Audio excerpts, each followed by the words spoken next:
That I guess I'll start off with, how did you balance this?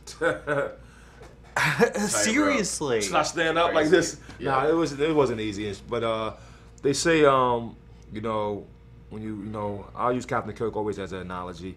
You know, he's the captain of the Enterprise, but he always has a great crew with him.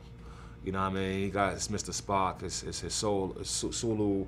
He got the guy down there, Scotty, firing up the engines, and I had a great crew of people around me, great team, Eli, Mark Abraham, Quinn, great cast of people, Russell Crowe, Rick Yoon, Lucy Liu, and even on the music side, you know, my buddy Howard Drossen, Gillian Carter from Music Supervisors, and all the artists who came and supported, you know, from Kanye West to the entire Wu-Tang Clan, the Corinne Bailey Ray, all these great energies was brought together. I think throughout my life I've been that kind of nucleus of things, and I think I was able to utilize it really now at my best in the medium of filmmaking. Well, what was the evolution with you two? How did you two kind of blend and get this idea? Well, we met through Quentin, and we had hung out before, but we really bonded one New Year's, which was 2005-06, over in Iceland. Quentin showed a Kung Fu triple bill. They'd never seen Kung Fu movies in Iceland. And RZA and I flew back to LA together, and because Quentin was going to New York, and we got snowed in Boston, and went to dinner at my parents' house when they were living there, and had this great dinner, and then on the flight back, we're just sort of bonded for life, and he told me this story, and the whole thing, it was a 6-hour flight, and it was so incredible. It's 4-hour cut, right? This is before Hostel 1 came out, and I thought, if I ever am in the position of power to do anything, I want to help you make this. And we sat down and we worked, you know, after Hostel 2, we sat down and worked for almost a year and a half on the script, really fleshing it out.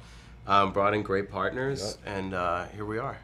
Well, there's the sense of kind of the whole grindhouse thing has come back in such a heavy way.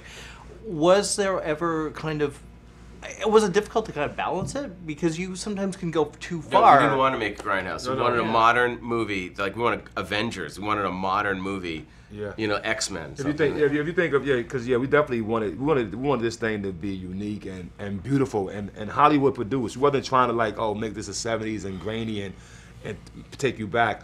We wanted to bring the genre forward and if possible, launch it to the future.